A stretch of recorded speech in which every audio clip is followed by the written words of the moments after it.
Okay, well, thank you all so much for joining us today for this next session in our AgPal Lunchtime Learning Series. We really appreciate you taking out your time to join us, and it's lovely to see lots of familiar faces and also a few new names in there as well. So welcome to everybody. Before we pass over to our presenter today, I would just like to start the meeting by acknowledging that we work on the traditional lands of many Aboriginal nations across New South Wales. I'm sitting in Bathurst today and I'm on Wiradjuri land. I pay respect to all elders past, present and future and acknowledge their continuing connection to land, water, culture and the communities in which we all work and live. I extend this respect and warmly welcome all Aboriginal and Torres Strait Islander Australians who are present in this meeting today. Thank you all for joining us. So a little bit of housekeeping. Just so that we can record attendance and know who's here in the room with us. If you could put your full name in the chat, that would be wonderful. If there's more than one of you dialing in from one computer, if you can just list all your names, that would be fabulous. We're really encouraging questions in this session. So if you want to put your questions into the chat box throughout the session, we'll make sure that we flag these to Rivka throughout the session. Can we also just ask everyone to mute themselves as well? I think there's a few of us not on mute, just so that we have good sound quality, as this session is also being recorded. So some people weren't able to make it.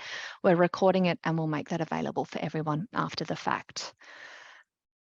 And so now with housekeeping out of the way, we're really pleased to welcome Rivka Hagen back today to present to us managing challenging behaviours in primary care. Rivka has a wealth of experience and knowledge in the healthcare sector, and we're really pleased she could present to us today. And I'll pass over to you, Rivka. Thank you so much. Thanks so much, Katie, for that. And look, before we kick off too, it's an absolute delight to be with you all. So thanks for giving some of your time and your attention over what is no doubt a really busy day for you. I would also like to acknowledge the traditional custodians of the lands on which we are meeting today. And I'm extending a very hearty hello from Djadja Wurrung country, where I'm located at the moment in Victoria. So today we are talking about challenging behaviours that we encounter in our practices. And gosh, is that not just one of the most tricky situations that you find yourself in, really emotionally charged? And I don't think that there is anyone in primary care who approaches these situations with sort of a sense of ease and, yeah, I'm kind of good with that. So, yeah, everybody finds that, really quite tricky, quite difficult. So before we kick into it, we're going to have quite a full session this morning. So I'm going to go reasonably quickly throughout the session, through the content, to give you as much meat on the bones there as what I possibly can. And again, as Katie said, I'm really encouraging you to put your questions into the chat box, which Katie will bring to me as the session goes along. So don't be shy to put your comments, your questions in there as we go along there. Hopefully we'll be a little bit of time at the end as well for some additional questions and reflections and the like as well. So let's start off just with a very quick overview of the RACGP standards for general practices and where it intersects with this topic of dealing with difficult behaviours and with challenging patients. So I kind of went through the menu and I've come up with these criteria that are particularly pertinent to this. So core criterion C 3.4 around practice communication and teamwork.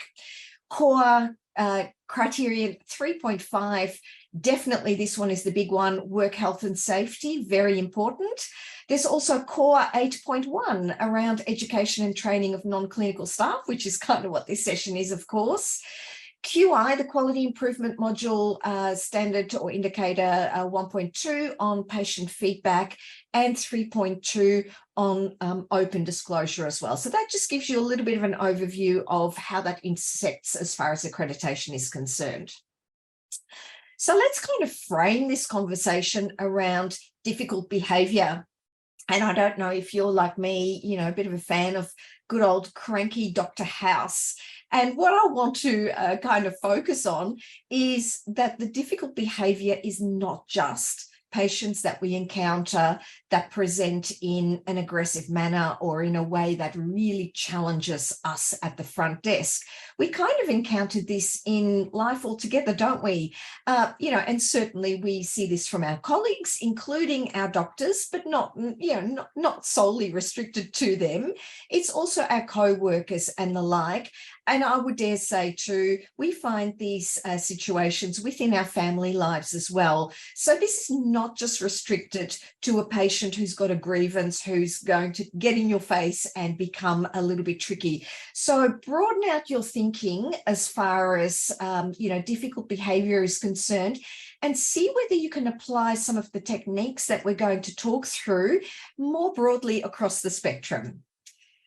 Okay, so let's move on. We're having a bit of a slow response there. So let's have a look at some of the behaviors, the difficult behaviors that we find particularly challenging. And I really see this as being a bit of a spectrum. So low-end behaviors all the way through to mid and then high range. And from my estimation, aggression kind of sits at the mid to high range, because aggression can, of course, present itself in different phases, in different contexts. And so it can be in that mid-range. It can also be, more challenging at that higher range. But some of those sort of low-level behaviours that tend to get under our skin, they're listed there. Overly competitive people around us, people who hold grudges, stubbornness, inflexibility, judgmental people are a bit challenging to deal with. Victim mentality can be very tricky as well. Attention seeking and the like. So I won't read through every single one of them.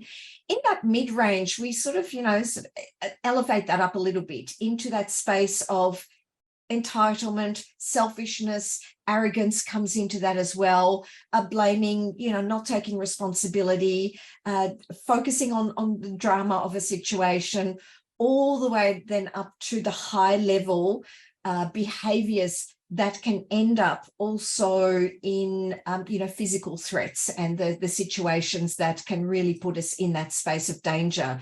Manipulation, outright lying, cheating, cruelty, and of course, aggression there as well. So you can see there is a continuum that is represented by those types of behaviors. So I like to use this little sort of framework of what does escalating aggressive behavior represent and how can we think about it? So I see this as three distinct sort of spheres. In the top sphere there, we've got essentially assertive behavior that can still feel challenging to us. So what sits behind assertive behavior is that there isn't necessarily an intent to harm you or harm people around you. There is a sense of a legitimate force being used in this. So this could be a patient who's becoming aggrieved because they are not well understood, or there is a problem with what's going on, and that escalation then kind of stems from that. And it becomes effortful for the patient, for the person in front of you, outside of sort of their normal interactions and their behaviours. So I'll talk a little bit more about that in a moment. Then down the bottom, we've got sort of hostile aggression and instrumental aggression, and it kind of elevates up through there. So with the hostile aggression, the picture kind of really goes along with that. What we have is, versus the no intent to harm for assertive behaviour, there is actually an intentionality there to cause some grievance, right? That's kind of part of the game that's being played there. The goal is to cause grievance and harm. It absolutely includes an unusual exertion on the part of the aggrieved party.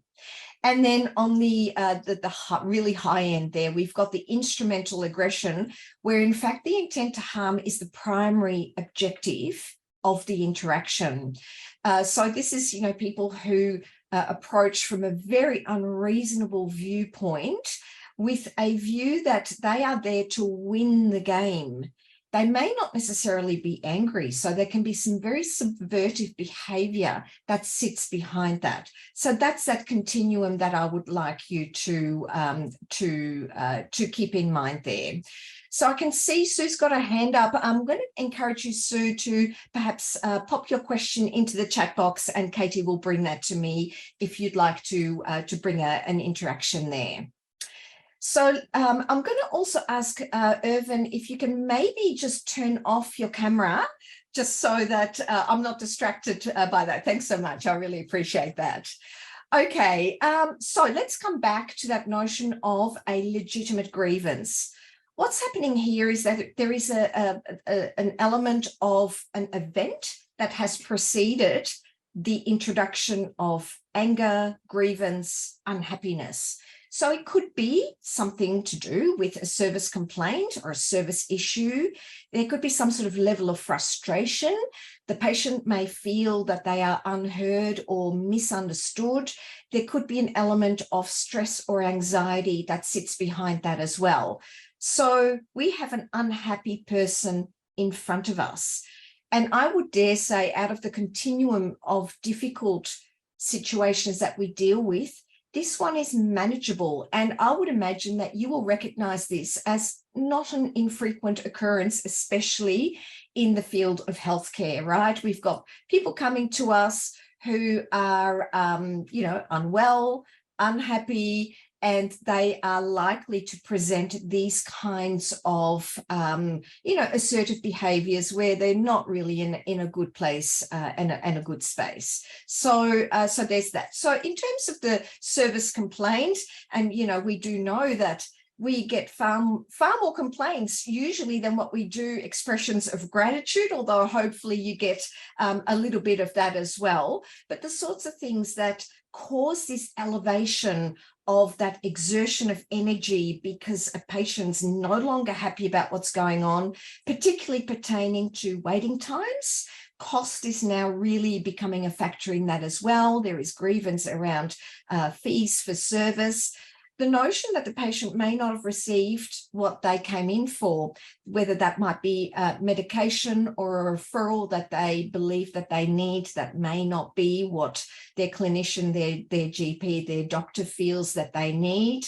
There could be another type of service issue. They were simply unhappy with the consultation or something else around the service delivery. I've added COVID in there too. That's definitely added to the sense of grievance that has been experienced. So those are the sort of service complaint areas that are really quite common.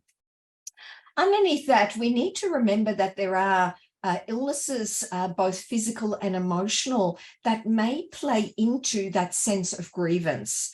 Patient may be in pain. They may be taking some medication that is affecting their behavior and their ability to remain calm and remain in control of their emotional state. There could be issues with substance use or abuse. There could be another type of disability, fatigue, someone who's just simply very tired or in some other form of discomfort, presenting to the clinic. So that's the physical side of it. From an emotional point of view, it could be related to mental health issues. There could be relationship issues that are playing out behind the scene. Personality, even personality disorders can really play into this space.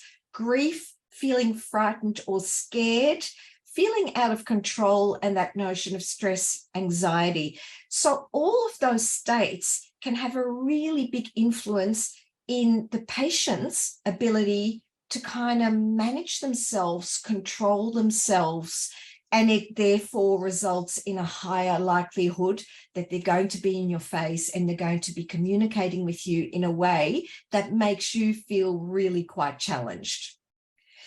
So then when we look at the sort of, more instrumental aggressions and hostile aggression types of spaces, what we're talking about there are these types of sort of higher elevated behaviors: pathological anger, hyperaggression, pathological lying, narcissistic rage. I mean, these are really quite full on, aren't they? PTSD, post-traumatic stress disorder, brain traumas, life crises, having a bad day, sociopathy, psychopathy, all of that sort of sits at that higher end.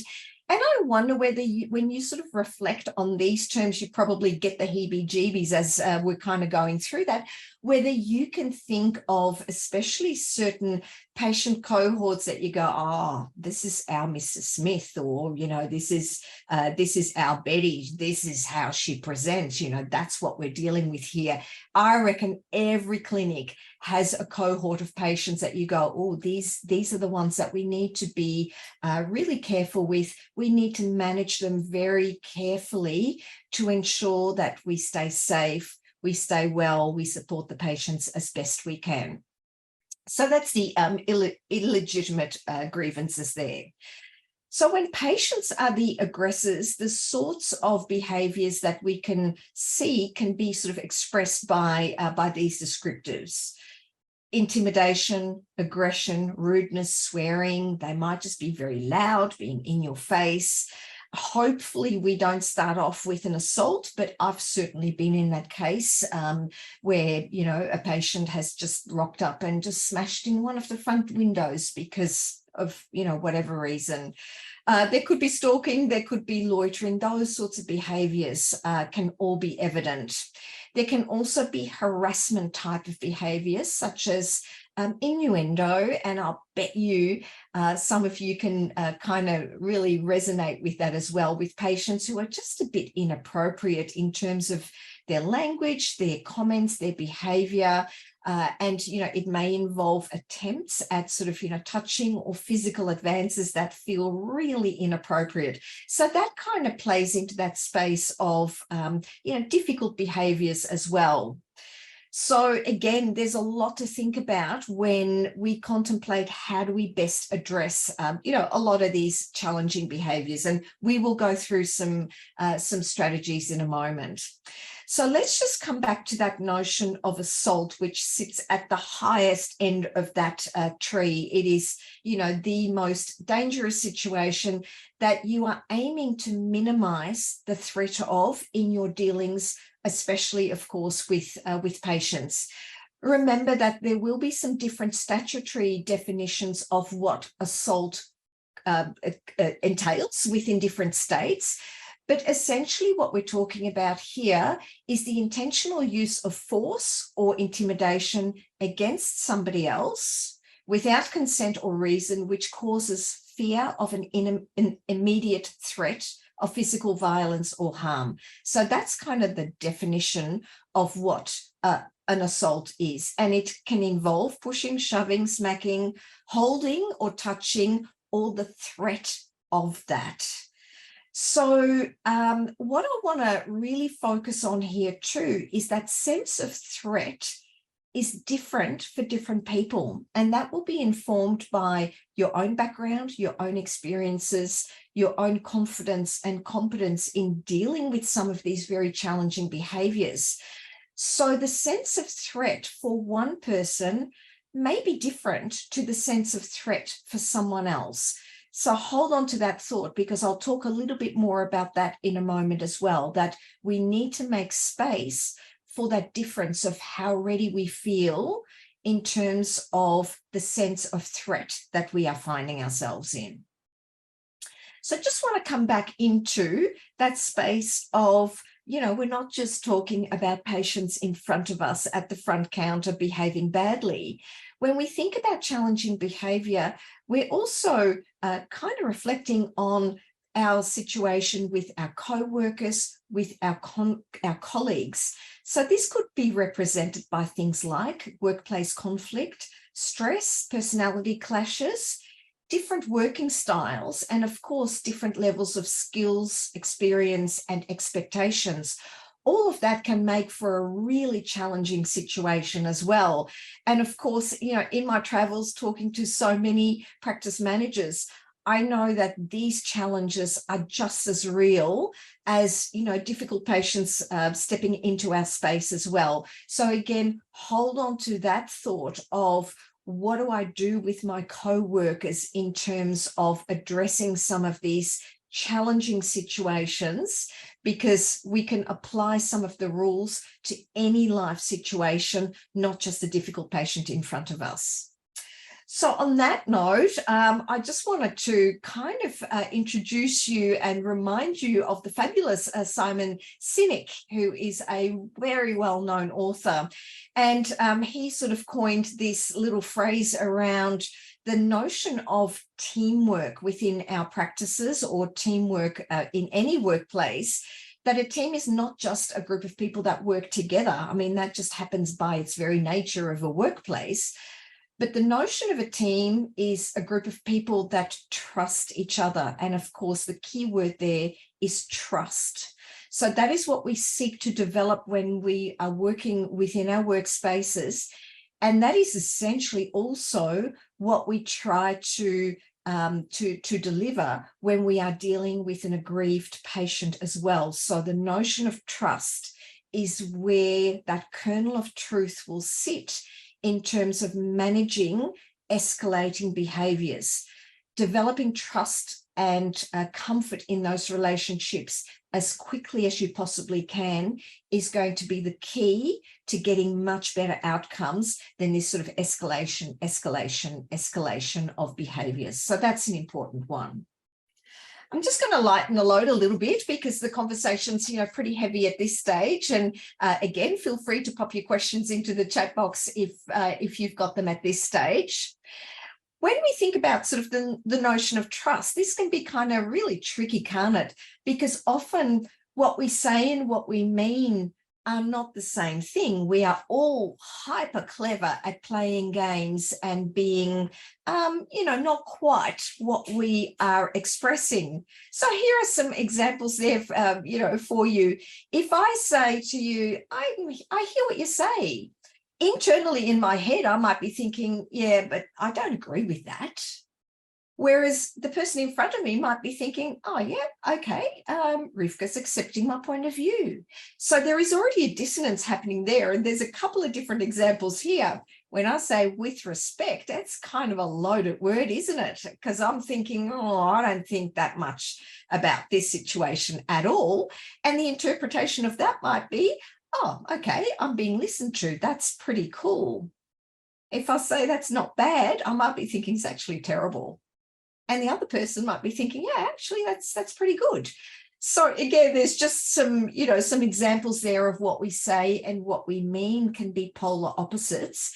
And then also the interpretation by the person in front of us can be quite different again as well. That leads to misunderstandings and misalignment, and obviously the de-evolution of trust, the breakdown of that trusting relationship happens right there.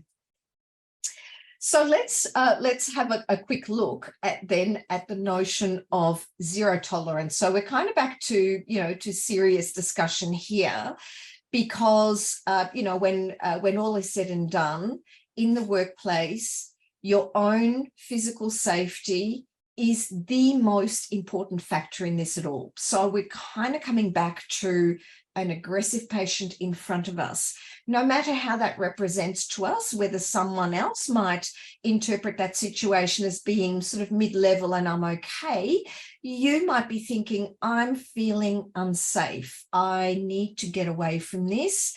I'm very concerned. So your most important responsibility is to remove yourself from danger when you have perceived the danger, regardless of how somebody else perceives that. So that's a very important workplace right that you have, that you feel safe in your workplace. So there are, a number of elements that you can introduce into that notion of safety, and how do we actually enact this zero tolerance and keeping myself safe from that, including things like alarms and panic buttons. Are you able to quickly get some support from your co-workers if you are feeling unsafe? Because that might mean the difference between backing away and saying, I actually can't be here right now because I feel unsafe, although that would be entirely reasonable for you to say and to do if that's truly how you feel. You might want to have a think about what's the physical layout of the space that you and your clinicians and your workmates inhabit. How does that, I guess, reflect in terms of the allowance to get away from a threat very quickly? There are a number of resources that are available that give some recommendations so that staff members have easy way out of dangerous situations. What I'm talking about very specifically here is probably restricted more so to clinical spaces, consultation areas where the propensity for having one-on-one interaction, so a patient and a doctor or a patient and a nurse, could lead the staff member remaining to feel unsafe very quickly and thereby actually need a physical exit very quickly to get them out of that dangerous situation. So the room layout in that is extremely important so that your staff member has very easy access to an exit door that is not blocked by the patient so that they cannot get into harm's way or they cannot get in your way from actually exiting out of this. And again, I just really want to drill down on how important that is. We do, unfortunately, from time to time, hear about, the ultimate terror of, staff members, doctors, nurses, actually ending up losing their lives because of an escalation of grievance of aggression that has resulted in the loss of life. So this is a really, really serious situation. So if that hasn't been undertaken in your practice to date, or it's been a while since you've considered it, doing a risk assessment and kind of looking at your space from that perspective of where are our risks if I am a patient with an intent to harm, how would our physicality either permit that or mitigate that risk? Do we need to introduce some cameras into the space? Do we need to move desks and chairs around in order to make that, a better experience? That's what that risk assessment is all about. So putting on your eyes and ears to kind of go, how safe would we be if someone escalates their behavior? So have a think about how your practice can respond to that.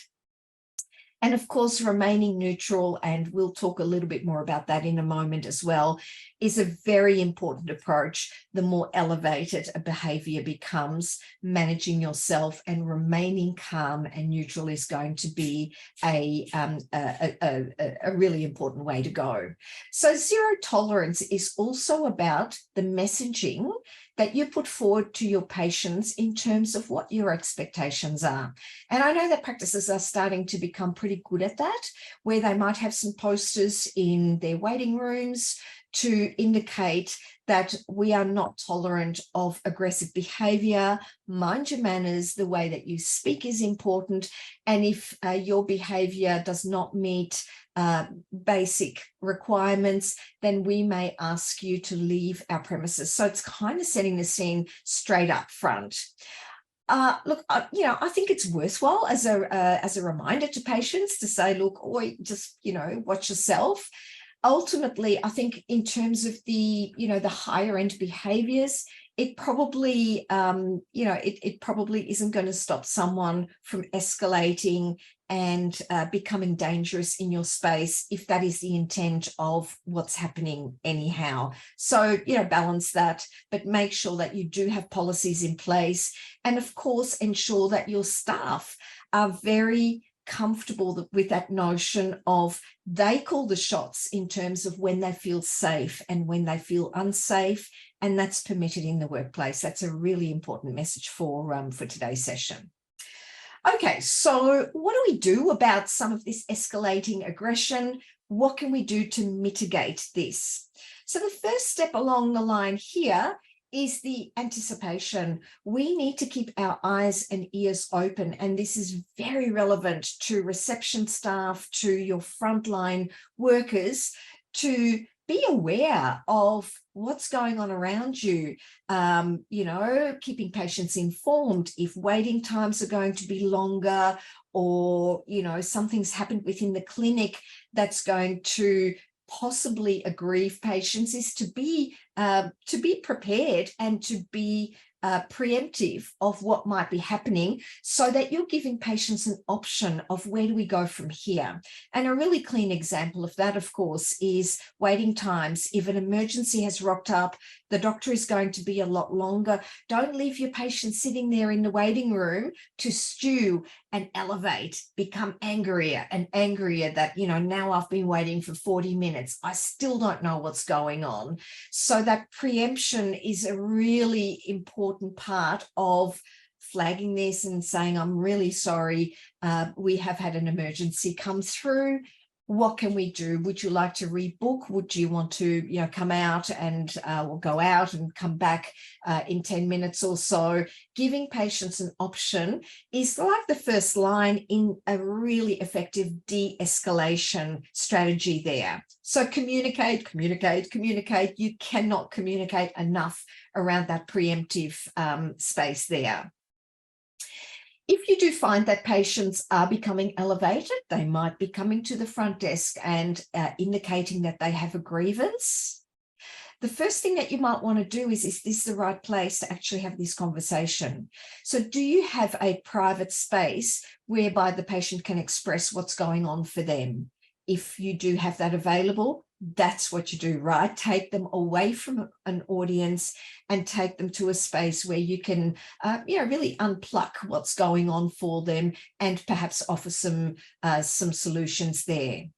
When patients become aggrieved, dealing with that emotional impact first and the actual problem next is a really key step too, in ensuring that the patient understands that you are aware that they are aggrieved. And it might not seem so obvious, but just the acknowledgement to say, I can see that this is really bothersome for you. I can see that you are upset.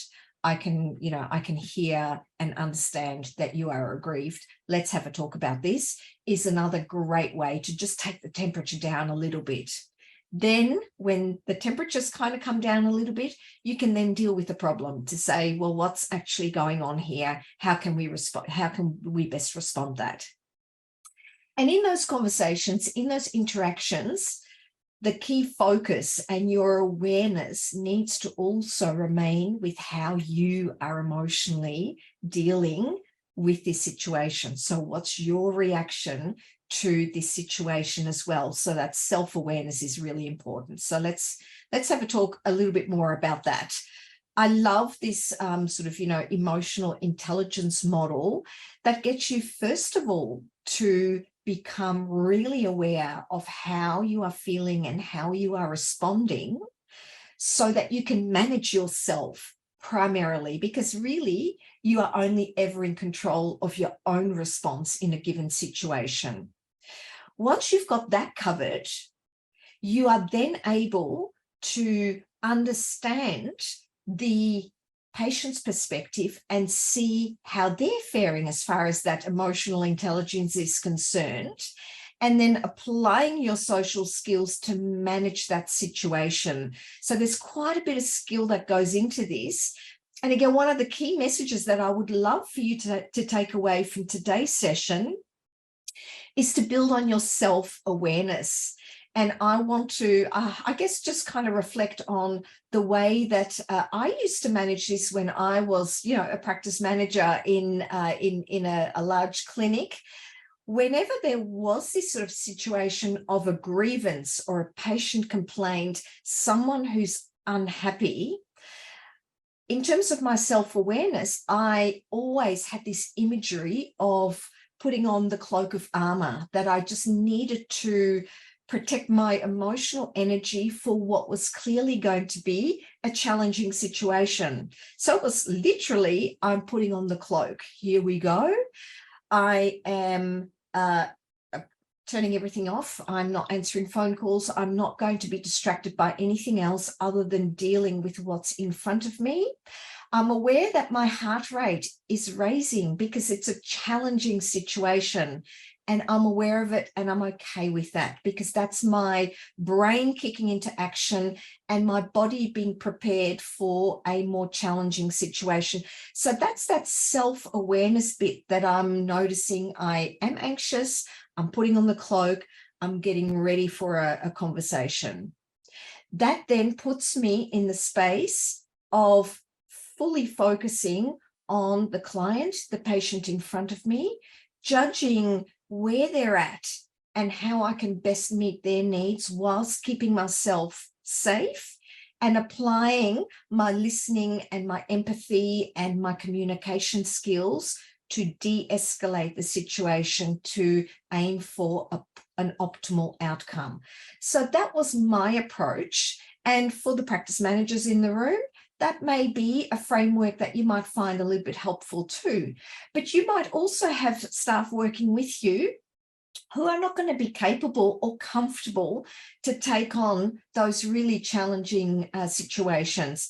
And you need to be okay with that. So the recognition that we're not all at the same stage, we don't all have the same responsibility, accountability, authority within our practice. And we need to keep building on our confidence that if we understand this sort of communication framework, the more times we find ourselves in difficult situations, the more experienced we get at how to deal with that, how to manage ourselves, and therefore those experiences build on our confidence. It's a journey, it's not a start point. So, be gentle, be kind with yourself. There's always more to learn in terms of what could I have done better? What did I do well? What can I still improve on next time? There we go. Okay, so when we are talking about the escalating aggression, the sorts of hallmarks that we want to be really aware of, we're now talking about that higher end, threat situation. Is this going to end in an assault? Am I going to get hurt out of this? Are things going to become very unpleasant? The warning signs is direct threats, right? If a patient is threatening you, then you know that, we're beyond zero tolerance, and you need to get yourself out of that. The time for negotiation and the gently approach is probably stopping right there. Anger, outbursts, swearing, staring, restlessness, and pacing, those are sort of the hallmarks of things kind of, getting a little bit worse. And of course, if you've had previous history with patients behaving in that way, that could well inform, what might happen another time if that patient still continues to attend your practice or not. So just be very aware of those situations. So in de-escalating these escalating behaviors, remember, be in control of your own behavior, your own response to that. Stay calm. You need to remain in control, because if you don't, you're not in a state to be able to manage the situation at all. I've got breath on the slide there. So think of your breathing, and if you've got a moment before you face a situation, focus on your breath together with the cloak and with the heart rate and the self-awareness. Take some deep breaths. It helps your nervous system to just calm down so that you can remain fully in control. The aim then is to get on side, develop trust. Remember, I spoke about that before, with authenticity, right? So you are truly wanting, in a real sense, to speak to the patient, communicate with the patient from the viewpoint of finding resolution. That will involve also elements of validation. So the sorts of, language, I guess, that you will want to be using there is to reflect what you're hearing. I hear that you are aggrieved around this. I understand that the waiting time is causing you problems with, your needs throughout the day. So the validation of the patient's experience is part of that de-escalation strategy. What you want to do is to get the patient on side with you. So we know that usually in communication, we're wanting open questions, invite dialogue there. In this situation where we're wanting to de-escalate, what we're aiming for is agreement from the patient. So we're wanting to have closed questioning that's going to lead to agreement. Yes, I agree with you. Would you like me to check in with the doctor and see what they estimate their time will be? Yes, I'd like you to do that. That would be really helpful. So those are some of those kinds of examples that you can put in place. I wonder, that can be a really great phrase to introduce that sense of curiosity and inviting dialogue from the patient in terms of what could be some effective remediations to the situation that we are finding ourselves in. And remember there, the way that you respond to the patient, the tone, volume, cadence, and inflection that you use are absolutely instrumental in the way that the patient may receive that. So especially for patients who are becoming quite aggrieved and upset, you want to slow down the rate of your speech. You want to slow down or lower the volume of the conversation, because it's going to help the patient also calm down and respond to that. In terms of cadence, I'm kind of applying that now, where I'm really slowing down what I'm saying so that I'm hearing what you are saying, and I'm using voice modulation to indicate that I'm with you, I'm communicating with you. I don't have that sort of flat effect where every word is kind of coming around and out at the same cadence and speed, and there's just no modulation happening there. So remember the way that you communicate that, and the way that you're using your body language has a really big impact on that de-escalation. The use of silence can be golden and can be really, really hard to do. So giving the patient or the person in front of you the opportunity to say more can be very helpful in allowing them to get their thoughts out really effectively. So just pausing for a moment to see whether there is something else coming can be a really good strategy as well. And then obviously the focus of the conversation is around resolution. That's what we are aiming for in order to de-escalate the situation. So I hope that that's a helpful strategy for you. What you want to avoid is why questions. Why are you feeling this way? Can come across as incredibly judgmental and sort of, blaming the patient for kind of what's going on. So try to avoid why questions and leave them off the agenda if you possibly can. And also avoid matching an escalating patient's tone, body language, and spoken word. So if someone is kind of starting to get a bit loud with you, don't match that loudness.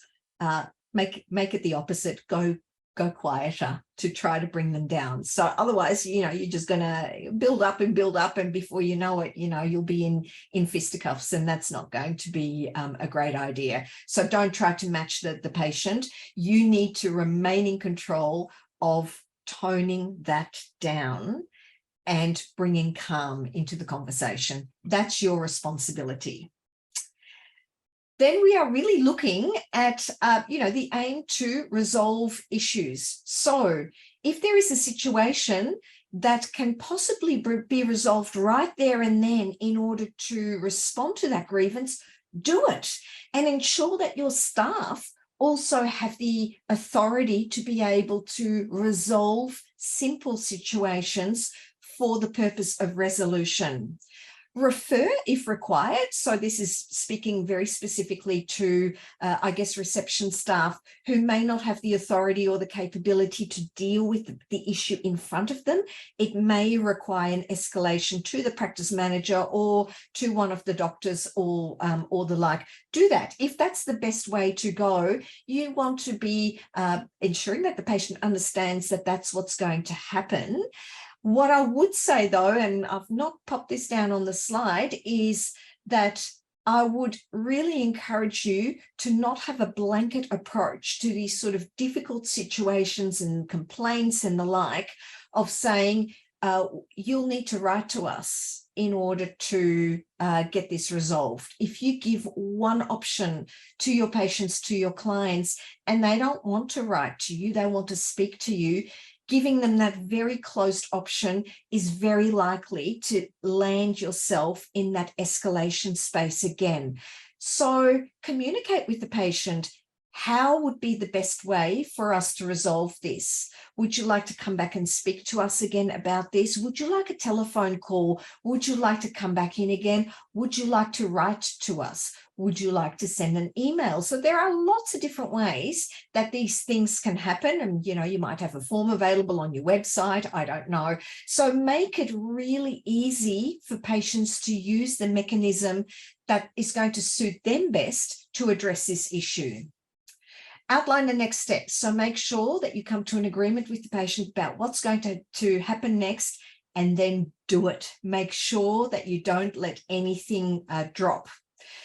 It may also require you to then document. So again, we're probably talking more so about the practice management approach. Document what's just happened here. Keep your information, your situation on an incident register. Document that so that you can track over time what's going on there, and then follow it up, whether it's written or verbal. Any which way you need to do that. Make sure that you hold tight to that. Also have a think about what actually happened here. What was the cause of the grievance? Did we actually do something to cause this grievance? And if so, is there anything that we can do to avoid that happening again? So do that root cause analysis and, work out what are we actually doing that's really annoying our patients, and can we do things differently to stop that from happening again or minimizing that? This then also plays into the space of the open disclosure framework.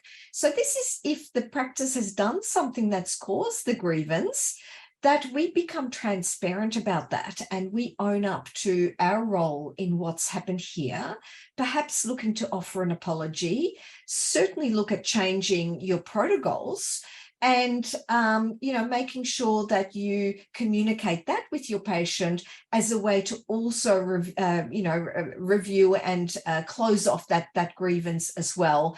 I think if you're into that space of where something's actually happened within the practice that's kind of led to a significant grievance, you may also want to include your medical defence organisation for some further guidance and advice to ensure that you approach that appropriately and effectively.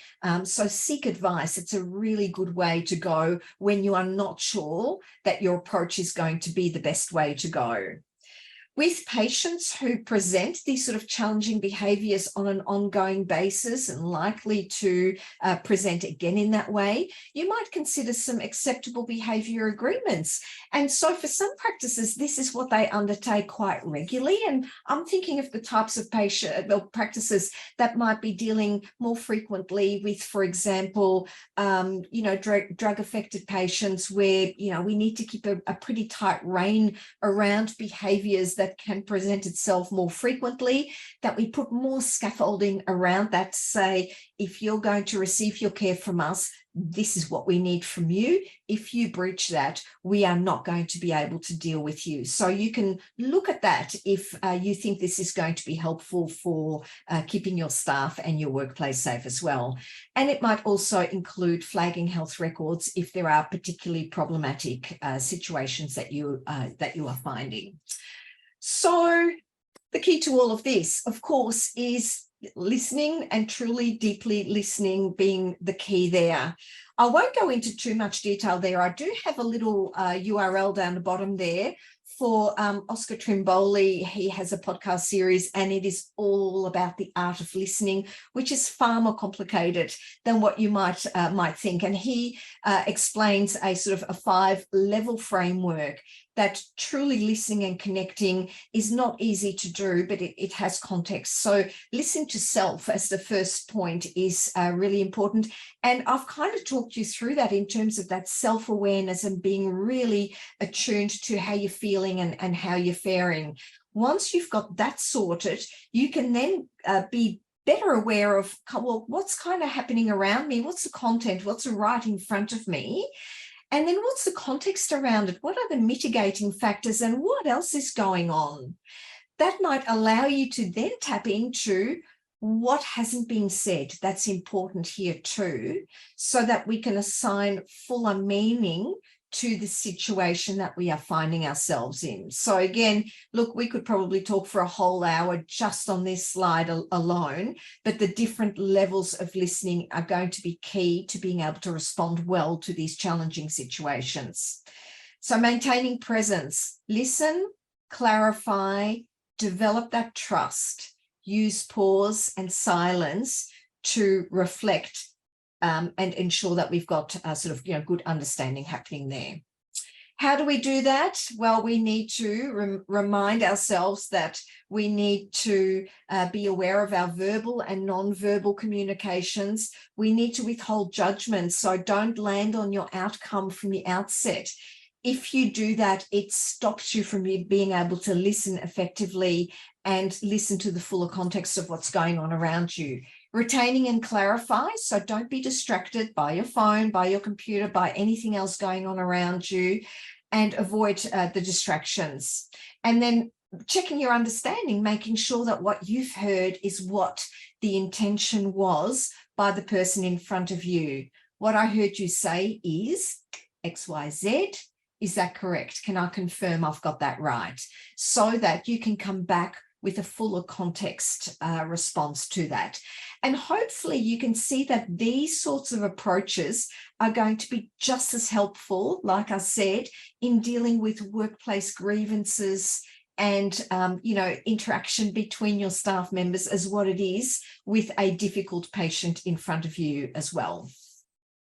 So remember too, decoding information. This is all about how do we actually understand the world around us. Well, the words that we use account for very little of how we receive information. The tone and inflection and cadence around that is very important. Some 40% of that is how we understand messages coming through. And if the person is in front of us, the body language, how we present in our space, makes up more than half of how we truthfully receive a message. That's really important. And then on the flip side, we need to understand that when we are on the telephone with an aggrieved patient, the words that we use have a little bit more impact because, of course, we can't see the person in front of us. But the tone, cadence, and inflection that we use there actually carries 85% of the message that we are sending. So the way that we speak is far more important than the actual words that we are using. So remember that when you are dealing with these difficult situations. All right, I want to make sure that we've got a couple of minutes left over for some Q&A. So think about your questions, guys, so that we can introduce that in a moment. Just a couple of other considerations. So from a medico-legal point of view, there are some grey areas around clinical and ethical considerations. So when we are dealing with difficult patients, if we put in place our zero tolerance approach and we say, you can't come here anymore, we may be foisting a problem onto another care provider. So we may be bouncing a patient from place to place. So pausing and reflecting on how we can best serve the patient whilst keeping us safe, it deserves a little bit of consideration and reflection. Do think too, of course, there could be times where police intervention may be necessary. If you are feeling physically threatened and we are looking at that really elevated, behaviour, then the right thing to do may well be to ring 000, get the police involved because you are unsafe. Absolutely, that's an option on the table for you. Patients at risk of violence who require assistance in an emergency. So think about that in terms of maybe patients that you've banned from your clinic because of their behaviour approaches. If they come in with an emergency, just remember that you may be obligated to assist in that situation. It can't necessarily be a blanket, we will not see you ever again. Like I said, the deflection of problems to other providers. And so it's kind of that balance between the zero tolerance approach and doing nothing, that there is the grey zone in between. So don't be frightened to contemplate what's going on with this particular situation, this particular patient, And is our usual approach, is it appropriate? Could we consider other approaches? Should we, might we? So it's a grey zone, and every situation is going to be just that little bit different. Great conversations to have at your team meetings for some further discussions. All right.